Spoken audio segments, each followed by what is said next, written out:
பரிசுத்த நாமம் மகிமைப்படுவதாக. இந்த 2 నాட்களுடைய కడైసి వణకంగల్, ఈ 2 దినముల యొక్క చివరి వందనాలు తెలియజేస్తున్నాను. కడైసి அப்படின்ற వార్త நமக்கு நல்லா பிடிக்கும். చివరిగా అనే మాట మనకు బాగా ఇష్టమైన మాట. ஏன்னா இதுக்கப்புறம் கேட்க முடியாது, ఎందుకంటే దీని తర్వాత ఇక వినలేము, முடிஞ்சிச்சின்னு అర్థం. ఇక ముగింపుకు వచ్చింది అని అర్థం. ஸோ நேற்று காலையிலேருந்து நீங்கள் ரொம்ப பிஸியாக கர்த்தருடைய வார்த்தையை கேட்கறதுல ரொம்ப தீவிரமாக இருந்திருக்கிறீங்க. మీరు దేవుని యొక్క వాక్యం వినుట యందు నిన్నటి దినము నుండి చాలా ఆతురత కలిగినటువంటి వారుగా, ఆసక్తి కలిగిన వారుగా ఉంటున్నారు. ஸோ உங்களுடைய வாஞ்சையை பார்க்கும் பொழுது எனக்கு மிகவும் சந்தோஷமாக இருக்கிறது. మీ ఆసక్తిని చూసినప్పుడు నాకు చాలా సంతోషంగా ఉన్నది. ஸோ இன்னும் தொடர்ந்து கர்த்தருடைய வசனத்தில் நீங்கள் எல்லாரும் வளரும்படியாக கர்த்தர் நாமத்தில் உங்களை அன்போடு கூட கேட்கிறேன். ఇంకను దేవుని యొక్క వాక్య విషయంలో ఎదుగునట్లుగా మీ అందరి నిమిత్తమై దేవుని నేను ప్రార్థిస్తున్నాను. அழைத்த தேவனுடைய தாசர்களுக்கு கர்த்தர் நாமத்தில் நன்றியை தெரிவித்துக் கொள்கிறேன். ఆహ్వానం అందించినటువంటి దైవజనులందరికీ, దేవుని దాసులందరికీ நம்ம వందనాలు తెలియజేస్తున్నాం. சபையாருக்கும் கர்த்தர் நாமத்தில் நன்றிகளை தெரிவித்துக் கொள்கிறேன். సంఘమంతటికి కూడా ప్రభువైన యేసుక్రీస్తు నామములో వందనాలు తెలియజేస్తుంటున్నాం. தொடர்ந்து எங்களுக்காகவும் எங்களுடைய குடும்பங்களுக்காகவும் எங்களுடைய ஊழியங்களுக்காகவும் విశేషமாக జపం பண்ணுங்க. విడువక మా నిమిత్తము, మా కుటుంబాల నిమిత్తము, మేము చేస్తున్నటువంటి సేవా పరిచర్యల నిమిత్తమే ప్రార్థించవలసిందిగా కోరుతూ ఉన్నాం. అడియానుடைய స్థల సభయిల కట్టడ వేల நடந்து கொண்டிருக்கிறது. దాసుని యొక్క సంఘములో మందిరపు పనులు జరుగుతూ ఉన్నాయి, కట్టడం పనులు. బేస్ వరకు இப்போ வந்திருக்கு, పునాది వరకు వేయబడినది. தொடர்ந்து வேலை நடக்கணும், அதற்காக நீங்கள் விசேஷமாக ஜெபம் பண்ணுங்க. విడువక పనులు జరగాలి, మీరు ప్రార్థించవలసిందిగా తెలియజేస్తున్నాం. நாம் லேவியராகமம் 1 அதிகாரத்திலிருந்து நாம் நேற்றைய కాలైలిருந்து நாம் சிந்தித்து கொண்டிருக்கிறோம். లేవియాకాండం 1వ అధ్యాయంలో నుండి మనము నిన్నటి దినము నుండి ధ్యానం చేసుకుంటూ ఉన్నాం. அதிலே கர்த்தர் மோசே என்பவர்களை குறித்து நாம் சிந்தித்தோம். ఇంతవరకు యెహోవా మోషే అను మాట మీద ధ్యానం చేసుకున్నాం. இரண்டாவது బలిயை கொண்டு வருகிறவனை குறித்து நாம் சிந்தித்தோம். రెండవదిగా ఆ బలి పశువును తీసుకుని వచ్చేటువంటి వారిని గురించి ధ్యానం చేసుకున్నాం. அது மாத்திரமல்ல, அந்த బలి பொருளை குறித்து நாம சிந்தித்தோம். మాత్రమే కాకుండా బలికి తీసుకుని రాబడుతున్న ఆ వస్తువుని గురించి కూడా మనం ధ్యానం చేసుకున్నాం. ஒருவர் மீதி இருக்கிறார். ఇక ఒకడు మిగిలి ఉన్నాడు. யாரு? ఎవరు? ஆசாரியன், యాజకుడు. கடைசி பாடல் அந்த லேவியனை குறித்து தான் பாடப்பட்டது. చివరి పాట కూడా ఆ లేవీని గురించే పాడబడినది. ஸோ கர்த்தர் சரியாக தான் வழி நடத்தினார். అలాగైతే ప్రభు చక్కగా నడిపిస్తూ ఉన్నాడు. வாசிங்க லேவியராகமம் 1 அதிகாரம் அதனுடைய 5வது வசனம். చదువుకుందాం. లేవియాకాండం 1వ అధ్యాయం 5వ వచనం.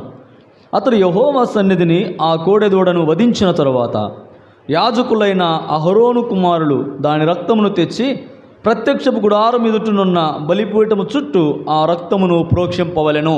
ఓకే, వాసిత వేద పகுதியை కర్తర్ நமக்கு ఆశీర్వాదిத்து கொடுப்பாராக. చదవబడిన లేఖన భాగమును ప్రభు మనకు ఆశీర్వదించి అనుగ్రహించును గాక.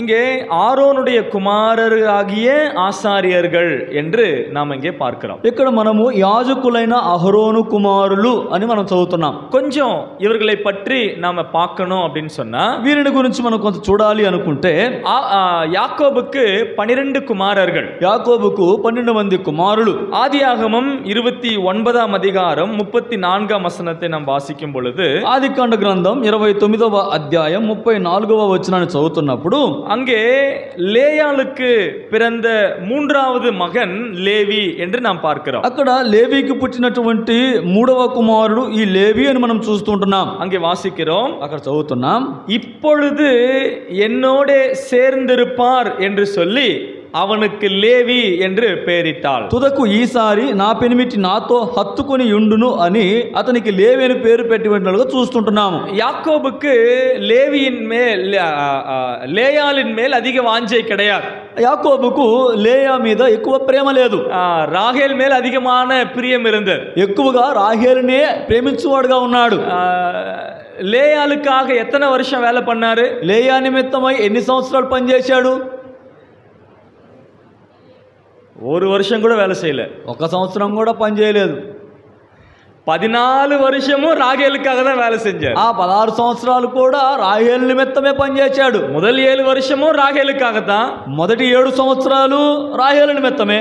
மாமா ஏமாத்திட்டாரு, మామగారు మోసం చేశాడు. மறுபடியும் 7 வருஷம் ராகேலுக்காக தான் வேலை பண்ணார். మరలా 7 సంవత్సరాలు రాహేలు నిమిత్తమే పనిచేశాడు. லேயாளுக்காக வேலை செஞ்சதே கிடையாது. లేయా నిమిత్తమై ఒక్క దినము కూడా పనిచేసింది లేదు. సో லேயாளின் மேல் யாக்கோபுக்கு அதிக வாஞ்சை கிடையாது. కాబట్టి లేయా మీద ఈ యాకోబుకి ఎక్కువ వాంఛ ఆశ లేదు. ஆனால் கர்த்தருக்கு லேயாளின் மேல் திட்டம் இருந்தது. కానీ దేవునికి ఈ లేయా మీద ఒక ప్రణాళిక ఉన్నది.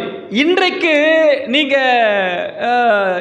அதாவது இஸ்ராயலுக்கு போனீங்க அப்படின்னா, ఈ దినమునకు కూడా మీరు ఇశ్రాయేలు దేశమునకు వెళ్ళినట్లయితే யாக்கோபினுடைய கல்லறைக்கு பக்கத்துல லேயாளுடைய கல்லறை தான் இருக்கு. యాకోబు యొక్క సమాధికి ప్రక్కన లేయా యొక్క సమాధి ఉన్నది. ராகேலுடைய கல்லறை இல்ல. రాహేలు సమాధి లేదు. என்ன காரணம்? కారణం ఏమిటి? அவங்க பிரயாணத்துல வரும்போதே இறந்துட்டாங்க. వారు ప్రయాణము చేసి వస్తుండగానే మరణించారు. அங்கேயே அடக்கம் பண்ணி வந்தாச்சு. అక్కడనే వారి భూస్థాపన చేసి వచ్చేశారు. ஆனால் யாக்கோபு பக்கத்துல யார் இருக்கிறாங்க அப்படின்னா லேயாள் தான் இருக்கிறாங்க. యాకోబు ప్రక్కలో ఎవరున్నారు అంటే లేయానే ఉన్నది. ஒருவேளை மனுஷன் நம்மள புறக்கணிக்கலாம். ఒకవేళ మనుషులు మనలను విసర్జించవచ్చేమో.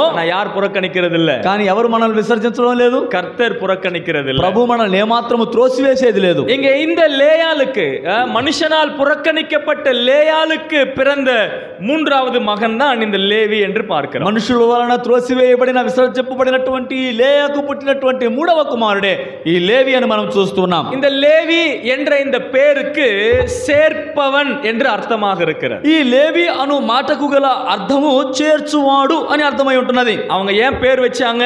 వారు ఎందుకు పేరు పెట్టారు? அங்கே சொல்றார், అక్కడే చెప్పబడి ఉంటున్నది, என் கணவன் இனி என்னோட சேர்ந்திருப்பார் என்று அவனுக்கு லேவி என்று பெயரிட்டாங்க. తుదకు ఈసారి నా పెనిమిటి నాతో హత్తుకునియుండును అని అతనికి లేవి అని పేరు పెట్టినట్లుగా చూస్తుంటున్నాం. அப்ப இந்த லேவி என்ற இந்த பேருக்கான அர்த்தம் சேர்ப்பவன் என்று அர்த்தமாய். అలాగైతే ఈ లేవి అను పేరుకు గల అర్థము నా పెనిమిడితో నన్ను కలుపును లేక చేర్చును అన్న అర్థం ఇస్తున్నట్లుగా చూస్తూ ఉంటున్నాం. ஆசாரியனுடைய முக்கியமான வேலை என்ன?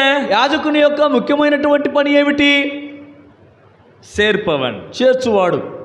யாரை யாரிடத்துல சேர்ப்பவன்? ఎవరితో చేర్చువాడు లేక ఎవరిని కలుపువాడుగా ఉన్నాడు?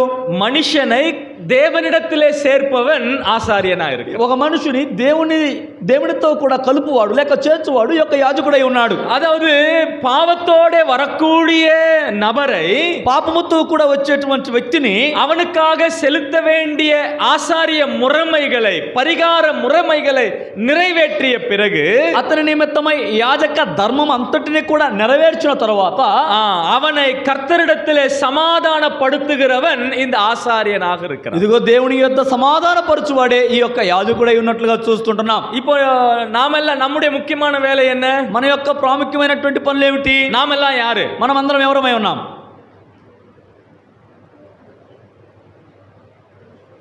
அதை சொல்ல தானே நீங்க வந்தீங்க, சொல்லிட்டு போங்க. అవి చెప్పడానికి అదే మీరు వచ్చింది, అవి చెప్పేందుకు పోండి మీరేక. நாமெல்லாம் யாரு? మనం అందరం ఎవరము? நாமெல்லாம் ஆசாரியர்கள். మనం అందరం యాజకులమే. நமக்கு பிரதான ஆசாரியர் இந்த பூமியில இல்ல. మనకు ప్రధాన యాజకుడు ఈ భూమి మీద లేడు. நமக்கு ஒரே பிரதான ஆசாரியன் தான். మనకు ఒకే ప్రధాన యాజకుడే, அவரே கர்த்தராகிய இயேசு கிறிஸ்துவானவர். ఆయనే మన ప్రభు అయిన యేసుక్రీస్తు వారు. நாம் எல்லாருமே మనం అందరము ஆசாரியர்கள், యాజకులము. எங்க வாசிக்கிறோம்? ఎక్కడ చదువుతున్నా? పేతురు எழுதின முதலாம் நிருபம், పేతురు రాసినటువంటి మొదటి పత్రిక 2వ అధికారం 2వ అధ్యాయం 5వ వచనం. 5వ వచనం 9వ వచనం 5వ వచనం వాసింగే, చదవండి. నా ప్రియ సహోదరులారా ఆలకించుడి. క్షమించండి. 1 పేతురు 2:5. యేసుక్రీస్తు ద్వారా దేవునికి అనుకూలములకు ఆత్మ సంబంధమైన బలులర్పించుటకు పరిశుద్ధ యాజకులుగా ఉండినట్లు మీరును సజీవమైన రాళ్ల వలె నుండి ఆత్మ సంబంధమైన మందిరముగా కట్టబడుచున్నారు. நாம் யாராக இருக்கிறோம்? మనం ఎవరమై ఉన్నాం?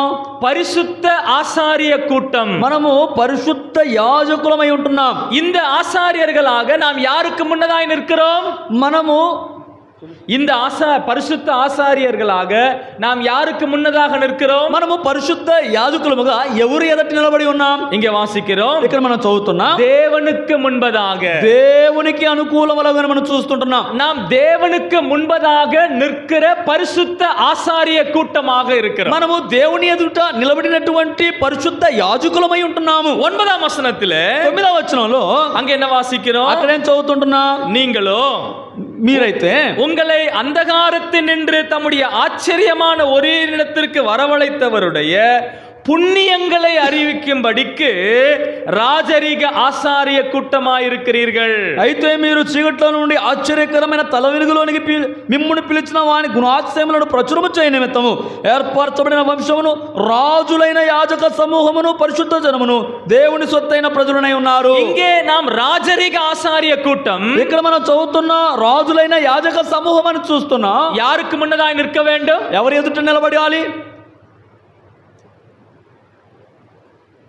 ஜனங்களுக்கு முன்னதாக, జనుల ఎదుట నిలబడాలి. அவருடைய புண்ணியங்களை அறிவிக்கும்படியான ஆசாரிய கூட்டமாக நாம், ఆయన యొక్క గుణాతిశయములను ప్రచురము చేసేటువంటి రాజులైన యాజక సమూహమై ఉంటున్నాము. அப்போ பரிசுத்த ஆசாரியர்களாக தேவனுக்கு முன்னதாக நிற்கிறோம், పరిశుద్ధ యాజకులముగా దేవుని ఎదుట నిలబడి ఉన్నాం. ராஜரீக ஆசாரிய கூட்டமாக நாம் ஜனங்களுக்கு முன்னதாக நிற்கிறோம். రాజులైనటువంటి యాజకులముగా జనుల ఎదుట నిలబడి ఉంటున్నాము. ஓகே, ஒண்ணு ரைட். ரெண்டு விதமான பொறுப்புகள், உறவுகள் நமக்கு காணப்படுகிறது. రెండు విధములైనటువంటి బాధ్యతలు మనకి ఇక్కడ కనిపిస్తూ ఉన్నాయి. கவனிக்கிறீங்களா? గమనిస్తున్నారా? பரிசுத்த ஆசாரிய கூட்டமாக தேவனுக்கு முன்னதாய் நாம் நிற்க வேண்டும். పరిశుద్ధ యాజకులముగా దేవుని ఎదుట మనం నిలబడాలి. நாம் தேவனுக்கு முன்னதாய் பரிசுத்தமாய் காணப்பட வேண்டும். మనము దేవుని ఎదుట పరిశుద్ధముగా కనిపించాలి. நாம் எல்லாரும் யாரு? మనం అందరం ఎవరమై ఉన్నాం? ஆசாரியர்களாக మనం இருக்கிறோம். అందరం యాజకులమై ఉన్నాం. தேவனுக்கு முன்னதாய் நிற்கிற ஆசாரியர்களாக நாம் இருக்கின்றோம். మనము దేవుని ఎదుట నిలబడేటువంటి యాజకులమై ఉంటున్నాము. தேவன் நம்மை பார்க்கும் பொழுது, దేవుడు మనల్ని చూస్తున్నప్పుడు நாம் எப்படி இருக்கணும்? మనం ఎలా ఉండాలి? பரிசுத்தமானவர்களாக இருக்க మనము வேண்டும். పరిశుద్ధులుగా ఉండాలి.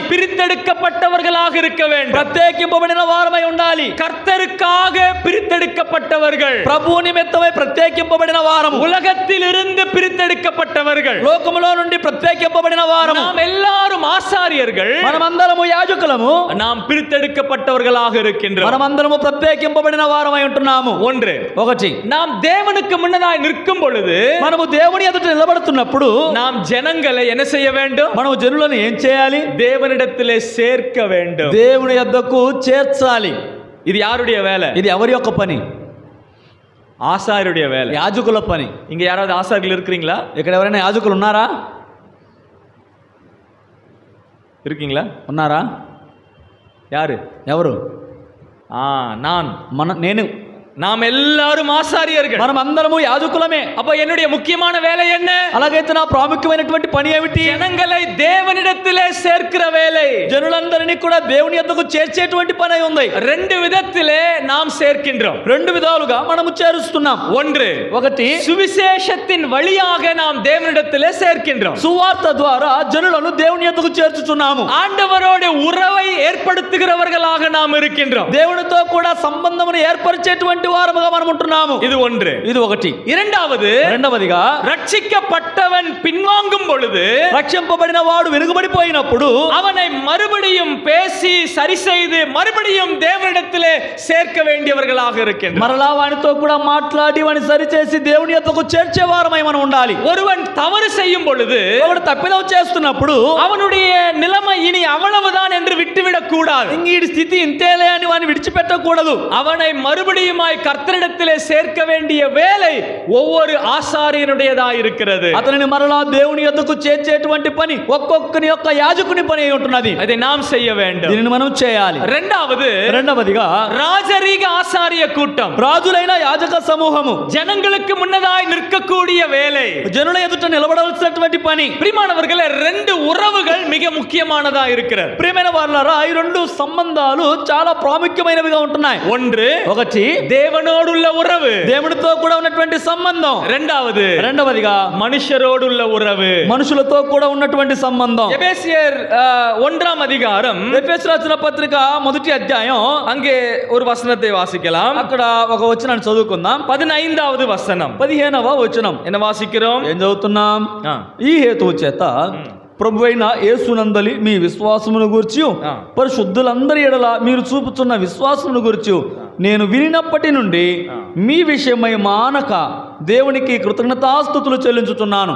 ఓకే, అదే మరి 6ஆம் அதிகாரம், అదే విధంగా 6వ అధ్యాయం 23ஆம் వచనం వాసింగ. 23వ వచనం చదవండి. తండ్రి అయిన దేవుని నుండి ప్రభువైన యేసు క్రీస్తు నుండి సమాధానమును విశ్వాసముతో కూడిన ప్రేమయును సహోదరులకు కలుగునుగాక.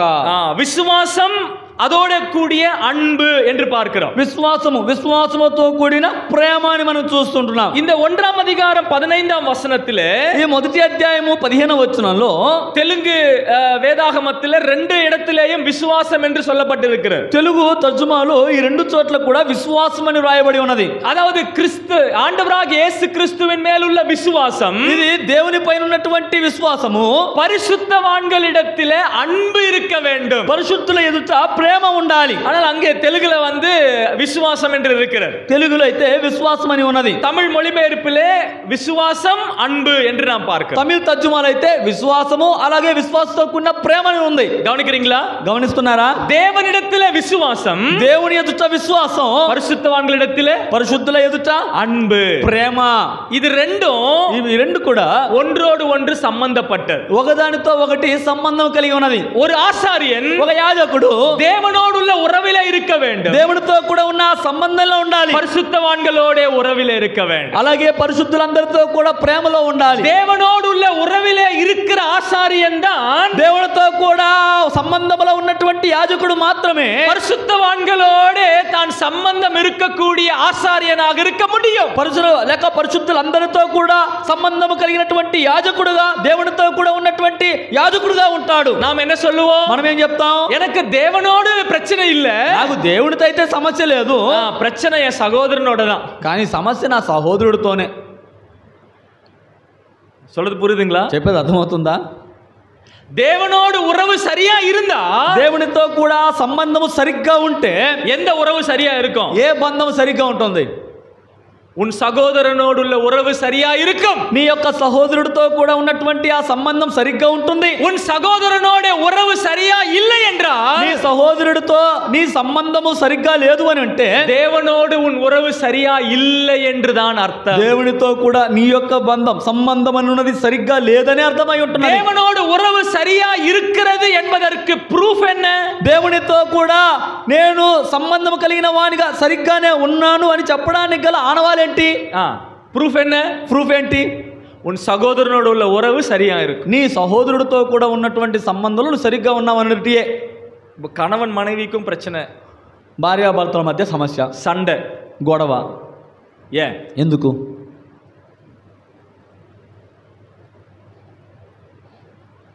சொல்லுங்க, చెప్పండి. அவங்க 2 பேரும் தேவனோடு உறவுல இல்லைன்னு அர்த்தம். వారిద్దరూ దేవునితో కూడా ఉన్న సంబంధంలో సరిలేనని అర్థం. தேவனோடு உறவுல இல்லைன்னா அங்க சண்டைகள் தான் இருக்கு. దేవునితో కూడా సరైన సంబంధం లేదు అంటే అక్కడ గొడవలే ఉంటాయి.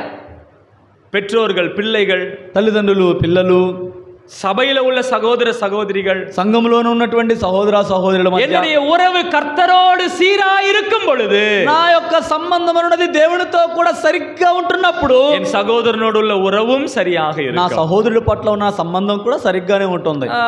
1 யோவான்ல அங்கே அவர் சொல்லும் பொழுது விதமாக சொல்றார். మొదటి యోహానులో ఆయన చెప్తున్నప్పుడు ఇలా చెప్తున్నాడు. 4ஆம் அதிகாரம் 4వ అధ్యాయం 20வது వచనం. 20వ వచనం. ఎవడైనను 1 యోవాన్ 4ஆம் அதிகாரம் 20வது వచనం. యోహాను రాసిన మొదటి పత్రిక 4వ అధ్యాయం 20వ వచనం. ఎవడైనను నేను దేవుని ప్రేమించుచున్నానని చెప్పి తన సహోదరుని ద్వేషించిన ఎడల అతడు అబద్ధికుడగను. తాను చూచిన తన సహోదరుని ప్రేమింపని వాడు తాను చూడని దేవుని ప్రేమింపలేడు. தான் கண்ட சகோதரிடத்தில் அன்பு கூறாமல் இருக்கிறவன் తాను చూచిన తన సహోదరుని ప్రేమింపని వాడు, நம்ம பாஷையில சொல்லணும்னா, మన భాషలో చెప్పాలంటే, கண்ணுக்கு எதிர இருக்கிற உன் சகோதரனையே நீ அன்பு கூறலன்னா, నీ కంటికి కనపడుతున్న నీ సహోదరి దగ్గర నువ్వు ప్రేమ చూపకపోతే, கண்ணுக்கு தெரியாத கர்த்தரிடத்துல நான் அன்பு கூறுறேன் அப்படின்னு எப்படி சொல்ல முடியும்? చూడనేరని దేవుని నేను ప్రేమిస్తున్నానని ఎలా చెప్పగలవు? இப்ப நான் அவரிடத்தில் அன்பு கூறுகிறேன் அப்படின்றது உண்மையாகணும்னா, ఆయన నేను ప్రేమిస్తున్నాను అన్నది నిజమవ్వాలి అని అంటే, இங்க உங்க அன்பு ఎక్కడున్నటువంటి ప్రేమ சரியா இருக்கும். సరిగ్గా ఉండాలి. எந்தெந்த விதத்திலே நாம் மற்றவர்களை காயப்படுத்த முடியும்? ఏ ఏ విధాలుగా మన మిత్రులను గాయపరచవచ్చు? வார்த்தைகளால காயப்படுத்துறோம், మాటలతో గాయపరచవచ్చు. வேற ఇంకా தைரியமா சொல்லுங்க,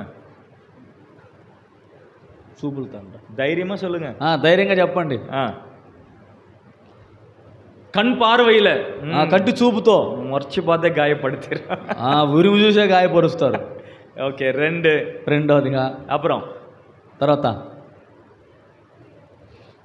கையில என்ன கிடைக்கதோ போட்டு அடிச்சு, అதான் என்ன క్రియలు చేతికి దొరుకుతుంది తీసుకొని వన్మురై, వైలెన్స్, హింసించడం, కొమ్ములు అడిక్கிறது, బెత్తంతో కొట్టడం, ప్లేట్లు అడిక్கிறது, ఇంట్లో ఉన్నటువంటి ప్లేట్స్తో కొట్టడం. సరే, సిరికిరాంగ ఇంక நிறைய பேர் చాలా మంది నవ్వుతున్నారు ఇక్కడ. ఓకే, పేచిల, பார்வையில, మాటలతో, చూపులతో, கையில கிடைச்சது அடிச்சு, చేతులతో దొరికిన దాంతో కొట్టి, వేరే ఇంకా ரொம்ப పవర్ఫుல்லான ஒரு వెపన్ இருக்கு, చాలా బలవంతమైనటువంటి ఆయుధం ఉంది. సైలెన్స్, మౌనంగా ఉండి பேச மாட்டேன், మాట్లాడడం. எத்தனை குடும்பங்கள்ல கணவன் மனைவி பேசாம இருக்கிறாங்க தெரியுமா? ఎత్తన కుటుంబంగల్లో కణవన్ మనవి పేసామ இருக்கிறாங்க. ఎన్ని కుటుంబాలలో భార్యాభర్తలు అసలు మాట్లాడకుండా ఉన్నారు తెలుసా? అన్నన్ తంబి, అక్క తంగచ్చి, అన్నదమ్ముల మధ్య, అక్క చెల్లెల మధ్య పేసామ இருக்கிறாங்க. వాళ్ళు మాటలు లేకుండా ఉన్నారు.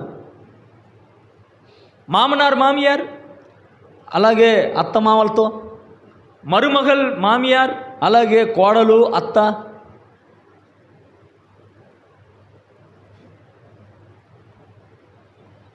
ఏ అంత ఉరవు సరియా ఇల్ల? ఎందుకు ఆ సంబంధం సరిగ్గా లేదు?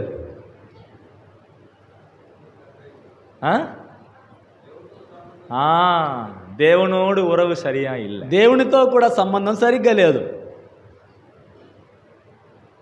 ఉక్కాంది పేసినా సరియాయడం, కూర్చొని మాట్లాడుకుంటే సరిపడుతుంది, అన్న ఉక్కార మాట, కానీ కూర్చోరు.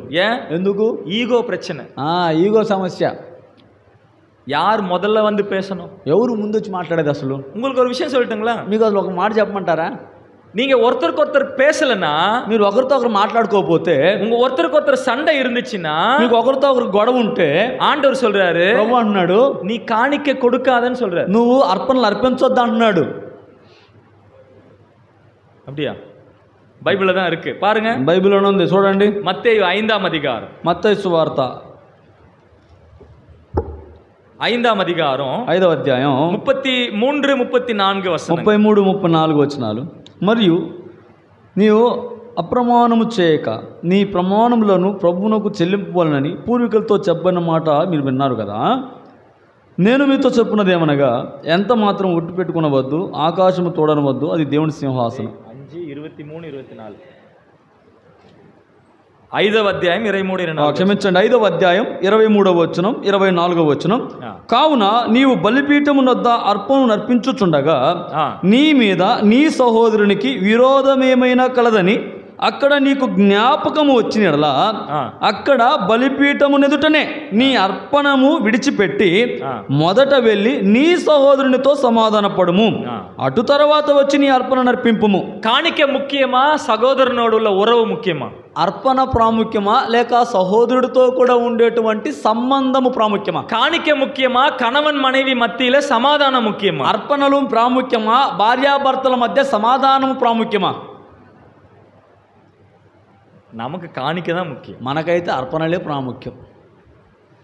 ఆండவர் சொல்றாரு, బ్రహ్మ అన్నాడు, நீ காணிக்கை செலுத்த வரும்போது, నీవు అర్పణలను అర్పించడానికి వస్తున్నప్పుడు, தெலுங்குல செலுத்தி கொண்டிருக்கும் போது அப்படின்னு இருக்கு. తెలుగులో అయితే అర్పణలు అర్పించుచుండగా, நீ செலுத்திக்கிட்டே இருக்கிற, నీవు అర్పణలు అర్పిస్తూ ఉన్నావు, நீ ஜெபம் பண்ணிக்கிட்டே இருக்கிற, నువ్వు ప్రార్థన చేస్తూనే நீ ఉన్నావు, ஸ்தோத்திரம் பண்ணிக்கிட்டே இருக்கிற, నువ్వు స్తుతులు చెల్లిస్తూ ఉన్నావు, நீ ஊழியம் பண்ணிக்கிட்டே இருக்கிற. నీవు సేవ చేస్తూ ఉన్నావు. அப்படி செய்து கொண்டிருக்கும் போது உனக்கு ஞாபகம் வருது. ఇవన్నీ నువ్వు చేస్తూ ఉండగా నీకు జ్ఞాపకానికి వస్తుంది. என்ன ஞாபகம் வருது? ఏం జ్ఞాపకం వస్తుంది? உன் பேர்ல, నీ పేరున, உன் சகோதரனுக்கு, నీ మీద నీ సహోదరునికి என்ன இருக்கு? ఏముంది? விரோதம் இருக்கு. విరోధ భావం ఉంది.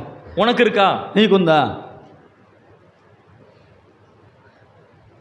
நான் கேட்கறது புரியுதா? నేను అడిగేది మీకు అర్థమవుతుందా? உனக்கு விரோதம் இல்ல. నీకు విరోధం లేదు. யாருக்கு விரோதம்? ఎవరికి విరోధం? அவனுக்கு தான் உன் மேல விரோதம். అతనికే నీ పైన విరోధ భావం. இப்ப நீ என்ன பண்ணணும்? ఇప్పుడు నువ్వేం చేయాలి?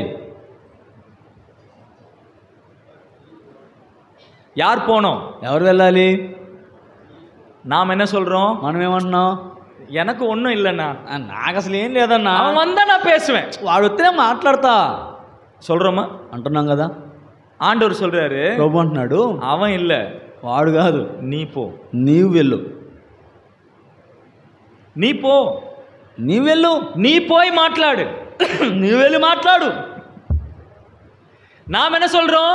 మనం ఏమంటున్నాం? அவன் வந்து பேசட்டும், అతను వచ్చి మాట్లాడినివ్వలే, அந்த అమ్மா வந்து பேசட்டும், ఆ అమ్మగారు వచ్చి మాట్లాడిని, அவன் வந்தா நான் ஏத்துக்கிறேன், వాళ్ళు వస్తే నేను అంగీకరిస్తాను, அவன் வந்தா நான் பேசுறேன், అసలు వారిని వస్తేనే அவங்க మాట్లాడతాను, வந்தா சமாதானப்படுறேன். వాళ్ళు కానీ వస్తేనే సమాధాన పడతాను. ஆனா ஆண்டவர் அவங்க வர்ற வரைக்கும் நீ எதிர்பார்க்காத, కానీ ప్రభు చెప్పే విషయం ఏంటంటే వాళ్ళు వచ్చేంత వరకు నువ్వు ఎదురు చూడవద్దు, நீ போ, నీ వెళ్ళు, நீ எழுந்துரு. నీవు లేవు. காரணம் என்ன? కారణం ఏమిటి? உனக்கு உன் சகோதரனோட, உன் கணவனோட, உன் மனைவியோட, உன் பிள்ளைகளோட உறவு ரொம்ப ரொம்ப ரொம்ப முக்கியம். ఇదిగో నీకు నీ సహోదరుడి పైన, నీ యొక్క చెల్లెల పైన, నీ యొక్క భార్య పైన బంధం, సంబంధం అన్నది చాలా చాలా చాలా ప్రాముఖ్యమైనది. எத்தனை கணவன் மனைவி வீட்டுல சண்டை போட்டுக்கிட்டு வந்து ஆராதனை பண்றவங்க இருக்காங்க. ఎంత మంది భార్యాభర్తలు ఇంట్లో గొడవాడుకొని వచ్చి ఆరాధన చేసేవారు ఉన్నాం.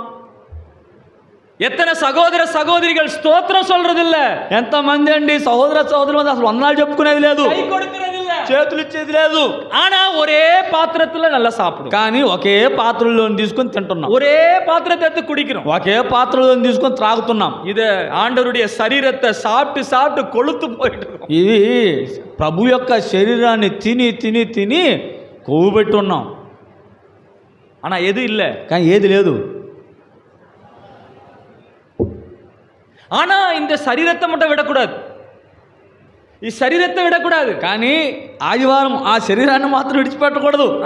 பேசாம வேணா இருந்துருவோம், మాట్లాడకుండా కూడా ఉంటాం.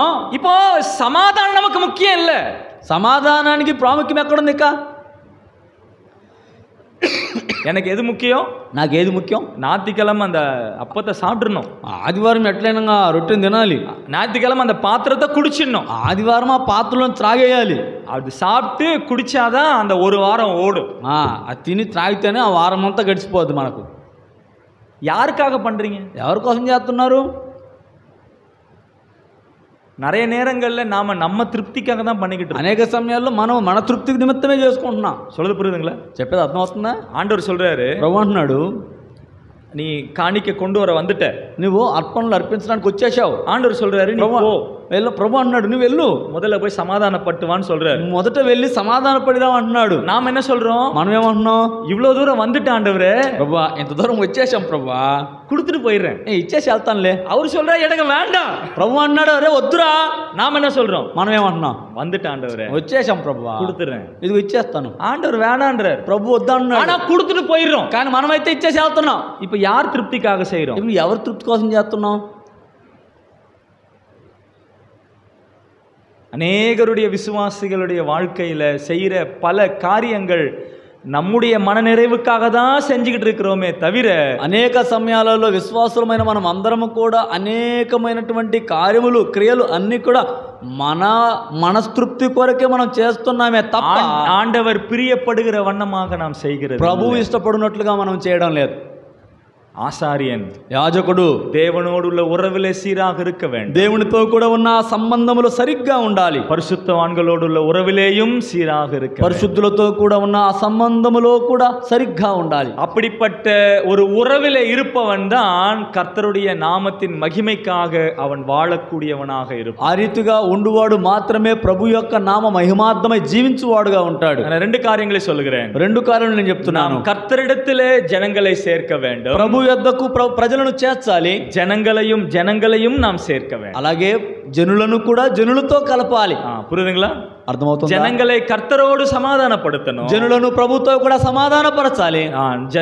జనంగలోడే సమాధాన. అలాగే ప్రజలను ప్రజలతో కూడా సమాధానపరచాలి. இந்த ரெண்டு ஊழியமும் கர்த்தர் நம்மிடத்தில் கொடுத்து ఈ రెండు పరిచర్యలను కూడా దేవుడు మన చేతికి ఇచ్చాడు. எந்த நிலைமையிலே நாம் அதை உண்மையாய் செய்கிறவர்களாக நாம் இருக்கின்றோம். ఎంత మట్టుకు మనం నమ్మకంగా పనులు చేయవారమై ఉన్నాం. ஆசாரியர் என்ற பெயர் இருக்கின்றது. యాజకులనే పేరైతే ఉంది. ஆனால் அந்த ஊழியம் செய்கிறதில்லை. కానీ ఆ సేవ అయితే చేసేది లేదు. அந்த வேலையை செய்கிறதில்லை. ఆ పని చేసేది లేదు. பிரியமானவர்களே, அப்படி அல்ல. ప్రియమైన వారలారా, అలా కాదు. நாம் செய்ய வேண்டிய வேலையை சரியாய் நிறைவேற்ற வேண்டியவர்களாக நாம் మనం చేయవలసిన పనిని మనం సరిగ్గా నెరవేర్చవలసిన వారమై ఉంటున్నాం. நம்முடைய பிரதான ஆசாரியர் நமக்காக அவருடைய வேலையை செய்து முடித்து விட்டார். మన యొక్క ప్రధాన యాజకుడు ఆయన చేయవలసినటువంటి పనిని చేసి ముగించాడు. ஒரு பலி செலுத்த ఒక బలిని చెల్లించడానికి 3 பேர் தேவை. ముగ్గురు అవసరమై ఉన్నారు. ఒకటి பிரதான ஆசாரியர், ప్రధాన యాజకుడు. రెండవదిగా அந்த பலி பொருளை கொண்டு வருகிறவன், ఆ బలి వస్తువును తీసుకుని వచ్చువాడు. మూడవదిగా பலி பொருள், బలి వస్తువు. ஆனா சிலுவையில, కానీ సిలువలో இந்த மூன்றும், ఈ మూడు కూడా கர்த்தர் ஒருவரே நின்றார். ప్రభువు ఒక్కడే నిలిచాడు. பலி பொருள் கொண்டு வரக்கூடியவராக அவரே மாறினார். బలి వస్తువును, బలి పశువును తీసుకుని వచ్చేవాడుగా ఆయనే మారాడు. அப்படின்னு என்ன అర్థం? అంటే అర్థం ఏమిటి? பாவிகளாகிய நமக்கு பதிலாக அவர் நின்றார். పాపులైనటువంటి మనకు బదులుగా ఆయన నిలిచాడు. రెండవదిగా அவரே பலி பொருளாக மாறினார். ఆయనే బలి పశువుగా మారిపోయాడు. మూడవదిగా அந்த பலி முடிந்த பிறகு, ఆ బలి ముగించిన తర్వాత அவரே பிரதான ஆசாரியராக தன்னுடைய ரத்தத்தை கொண்டு வந்து பரிசுத்த ஸ்தலத்திலே தெளித்து ఆయనக்கான పరిహారத்தை செய்து முடித்தார். ఆయనే ఆ పరిశుద్ధ రక్తమును తీసుకొని వచ్చి ఆయన రక్తాన్ని ప్రోక్షించి పరిశుద్ధుల మధ్యలో ప్రోక్షించి మనకు పరిహారాన్ని కలుగజేశాడు. அதனுடைய விளைவாகத்தான் இன்றைக்கு நாம் எல்லாரும் ஆசாரியர்களாக்கப்பட்டோம். దాని యొక్క ప్రతిఫలంగానే ఈ దినమున మనం అందరమును యాజకులమై ఉన్నాం. ஒரு வசனத்தை வாசித்து நான் முடிக்கின்றேன். ఒక వచనాన్ని చదివించి నేను ముగిస్తాను. ఎబ్రేయర్ 4వ అధికారం, హెబ్రీయులకు రాసిన పత్రిక 4వ అధ్యాయం, அதனுடைய 15వ వచనத்தை వాసి 15వ వచనాన్ని చదువుకుందాం. హెబ్రీ పత్రిక 4వ అధ్యాయం 15వ వచనం, 16వ వచనం, 16వ వచనం. గనుక మనము కనికరింపబడి సమయోచితమైన సహాయము కొరకు కృప పొందినట్లు ధైర్యముతో కృపాసనమునొద్దకు చేరుదాం. ధైర్యమాయ్ కృపాసన తండైயிலே சேரக்கடவோம். ధైర్యముతో కృపాసనమునొద్దకు చేరుదాము. யாரை பார்த்து சொல்றாரு? ఎవరిని చూసి అంటున్నాడు? நம்மை பார்த்து சொல்றாரு. మనల్ని చూసి అంటున్నాడు. ధైర్యమాయ్ சேரக்கடவோம். ధైర్యముగా చేరుదాము. பழைய ஏற்பாட்டிலே பிரதான ஆசாரியன், పాత నిబంధనలో ప్రధాన యాజకుడు அந்த மகா பரிசுத்த ஸ்தலத்துக்குள்ளாய் போகும் பொழுது, ఆ అతి పరిశుద్ధ స్థలములకు వెళ్తున్నప్పుడు எப்படி போவான்? ఎలా వెళ్తాడు? பயத்தோடும் நடுக்கத்தோடும் செல்லுவான். భయముతోను వణకుతోను వెళ్తాడు. அவனுக்காக பலி செலுத்தி, అతని నిమిత్తమై బలి అర్పించుకొని, ஜனங்களுடைய பலியை செலுத்தின பிறகு, జనుల యొక్క బలిని అర్పించిన తర్వాత రక్తத்தை எடுத்து அந்த மகா பரிசுத்த ஸ்தலத்துக்குள்ளாய் போகும் பொழுது, ఆ రక్తమును తీసుకొని ఆ అతి పరిశుద్ధ స్థలములోనికి వెళ్తున్నప్పుడు, ஒருவேளை அவனுடைய பாவம் మన్నిக்கப்படவில்லை என்றால், ఒకవేళ అతని యొక్క పాపము క్షమింపబడలేదు అనంటే என்ன நடக்கும்? ఏం జరుగుతుంది? அவன் அங்கேயே செத்து போகிற கூடியவனாக இருக்கும். అతడు అక్కడే చనిపోయేవాడుగా ఉంటాడు. அப்போ அந்த மகா பரிசுத்த ஸ்தலத்துக்குள்ளாக பிரவேசிக்கிற எந்த பிரதான ஆசாரியனோ, అలాగైతే అతి పరిశుద్ధ స్థలంలోనికి ప్రవేశించేటువంటి ఏ ప్రధాన యాజకుడైనను எப்படி போவான்? ఎలా వెళ్తాడు? பயத்தோடும் భయముతోను నడుకతోடும் వణకుతోను. ஆனா நம்ம எப்படி வர சொல்றாரு? కానీ మనల్ని అయితే ఎలా రమ్మంటున్నాడు ప్రభు? தைரியமாய். ధైర్యముతో. இந்த தைரியம் நமக்கு எப்படி கிடைச்சது? ఈ ధైర్యం మనకి ఎలా దొరికింది? நம்முடைய பிரதான ஆசாரியன் உள்ள இருக்கிறாரு. మన ప్రధాన యాజకుడు లోన ఉన్నాడు. அவர் அங்கே இருந்து ఆయన అక్కడే ఉండి நம்மை கூப்பிடுறாரு, మనల్ని పిలుస్తున్నాడు. வாங்க, రండి, தைரியமாய் வாங்க, ధైర్యంగా రండి, நான் இங்க தான் இருக்கேன், నేను ఇక్కడే ఉన్నాను. கர்த்தருடைய சமூகத்தில் நாம் எத்தனை பேர் இருக்கின்றோம்? దేవుని సన్నిధానంలో మనం ఎలా ఉంటున్నాం? தேவனுடைய சமூகத்திலே தைரியமாய் நாம் வரக்கடவோம் என்று சொல்லப்பட்டிருக்கிறது. దేవుని యొక్క సన్నిధానంలో కృపాసనమునకు ధైర్యముతో చేరుదము అని రాయబడి ఉంది. நாம யாருங்க? మనం ఎవరమండి? புறஜாதிகள். అన్యజనులము. புறஜாதி எங்கே இருக்க வேண்டியவன்? అన్యజనుడు ఎక్కడ ఉండాలి? பாளையத்துக்கு புறம்பே. పాలెమునకు వెలుపు ఉండాలి. பாளையத்துக்கு புறம்பே யார் இருப்பாங்க? పాలెమునకు వెలుపులు ఎవరుంటారు?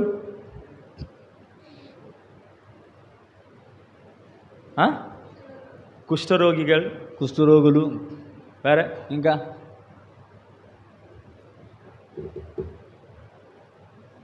ஒரு வார்த்தையில சொல்லணும்னா ఒక మాటలు చెప్పాలంటే தீட்டுள்ளவர்கள். అపవిత్రులు. எல்லா தீட்டுள்ளவர்களும் தீட்டு கழிகிற வரைக்கும் பாளையத்துக்கு புறம்பே இருக்க வேண்டும். అపవిత్రులైన అందరూ కూడా వారు అపవిత్రత పోయేంత వరకు గవిని వెలుపలే, ఊరి వెలుపలే ఉండాలి. அவன் தீட்டு கழிஞ்சாதான் உள்ள வந்துடலாம். ఒకవేళ తన అపవిత్రతను తను పోగొట్టుకుంటే లోనికి రావచ్చు. ஆனா நாம எப்பவுமே எங்க இருக்க வேண்டியவங்க? కానీ మనమైతే ఎల్లప్పుడూ ఎక్కడ ఉండాలి? அப்ப நாம எப்பவுமே தீட்டுள்ளவர்கள் தான். అలాగైతే మనం ఎల్లప్పుడూ అపవిత్రులమే. ஒருபோது நான் உள்ளே வர வாய்ப்பே கிடையாது. ఎప్పటికీ నేను లోనికి వచ్చేదానికి అవకాశమే లేదు. ஆண்டவர் என்ன பண்ணாரு? ప్రభు ఏం చేశాడు? அவர் పాళయத்துக்கு வெளியே வந்து பாடுபட்டார். ఆయన మన నిమిత్తమై పాలెము వెలుపలకి వచ్చి మన నిమిత్తమై శ్రమ పొందాడు. నగరవాసலுக்கு வெளியே வந்து அவர் பாடுபட்டார். గవిని వెలుపలకు వచ్చి ఆయన శ్రమ పొందాడు. பாடுபட்டு శ్రమ పొంది மரித்து మరణించి அடக்கம் பண்ணப்பட்டு సమాధి చేయబడి மறுபடியும் திரும்ப எழும்பும் பொழுது మరలా తిరిగి లేచినప్పుడు மரித்தவனாயிருந்த என்னையும் உயிர்ப்பித்தார். చనిపోయిన స్థితిలో ఉన్నటువంటి నన్ను కూడా బ్రతికించాడు. அவர் ఉయిర్పిத்து ఆయన బ్రతికించి என்னை கையை பிடித்து எங்கே கொண்டு வந்தார்? నన్ను చేయి పట్టుకొని ఎక్కడికి నడిపించాడు? சொல்லுங்க, చెప్పండి. கிருபாசன தண்டை. కృపాసనమునొద్దకు. வருஷத்துக்கு ஒரு முறை தான் பிரதான ஆசாரியனே உள்ள போவான். సంవత్సరానికి ఒక్కసారి మాత్రమే ప్రధాన యాజకుడు లోనికి వెళ్తాడు. ஆனா இப்போ நீங்களும் நானும், కానీ ఇప్పుడైతే నీవు నేను நாம எங்க கூடி 2-3 பேர் எங்க கூடி வராங்களோ அங்கே கிருபாசனம் இருக்கு. ఎక్కడైతే ఆయన నామమున ఇద్దరు ముగ్గురుముగా మనము కూడి వస్తూ ఉంటున్నామో అక్కడ కృపాసనం ఉన్నది. அந்த கிருபாசன தண்டையிலே நாம் எப்பொழுதும் கிட்டி சேருகிற பெரிதான பாக்கியத்தை கர்த்தர் நமக்கு ఎల్లప్పుడూ కృపాసనమునొద్దకు చేరి వచ్చేటువంటి గొప్ప ధన్యత భాగ్యమును దేవుడు మనకు అనుగ్రహించి ఉంటున్నాడు. கிருபாசன தண்டையிலே ஊழியம் செய்கிற ஆசாரியர்களாகத்தான் நாம் எல்லாரும். ఆ కృపాసనమునొద్ద సేవ చేసేటువంటి యాజకులుగానే మనమందరం ఉంటున్నాం. దేవునికి మున్నదాయి నిற்கிற ఆసార్యர்கள், దేవుని ఎదుట నిలబడేటువంటి యాజకులు, జనங்களுக்கு మున్నదాయి నిற்கிற జనుల ఎదుట నిలబడే యాజకులు, దేవునోடு உறவு வைத்திருக்கக்கூடிய ஆசாரியர்கள், దేవునితో కూడా సంబంధము కలిగినటువంటి యాజకులు, జనంగళోடு ఉறவு வைத்திருக்கக்கூடிய ఆసార్యர்கள், జనులతో కూడా సంబంధము కలిగిన యాజకులు. நாம் எப்பேற்பட்டவர்களாக இருக்கிறோம்? మనం ఎటువంటి వారమై ఉన్నాం? கர்த்தர் தாம் இந்த ஆலோசனைகளை நமக்கு உதவி செய்வாராக. ప్రభు తాను ఈ యొక్క ఆలోచనలతో మనకు సహాయపడునుగాక. எல்லாருக்கும் நன்றி. మీకు అందరికీ మా కృతజ్ఞతలు. கொடுத்த இந்த நல்ல வாய்ப்புக்காக கர்த்தரை ஸ்தோத்திரிக்கிறேன். ఇచ్చినటువంటి ఈ యొక్క అవకాశం బట్టి ప్రభువును స్తుతిస్తున్నాను. கர்த்தர் அனுமதித்து மறுபடியும் அழைத்தால் திரும்பி வருகிறோம். ప్రభువు అనుమతించి మరలా మమ్మల్ని ఆహ్వానిస్తే మీ వద్దకు వస్తాం. நீங்க டெய்லி எங்களுக்காக ஜெபம் பண்ண வேண்டாம். మీరు ప్రతిరోజు మా నిమిత్తం ప్రార్థించిన అవసరం లేదు. எங்களை ஞாபகம் பண்ணும்போது ஜெபம் பண்ணி, కానీ మమ్మల్ని మీరు జ్ఞాపకం చేసుకున్నప్పుడల్లా ప్రార్థించండి. சரிங்களா? సరేనా? நீங்க ஞாபகம் வரும்போதெல்லாம் உங்களுக்காக நாங்க ஜெபம் பண்ணுவோம். మీరు కూడా మా జ్ఞాపకం వచ్చినప్పుడల్లా మేము ప్రార్థన చేస్తాం. ఓకే, సరేనా? Thank you. Thank you.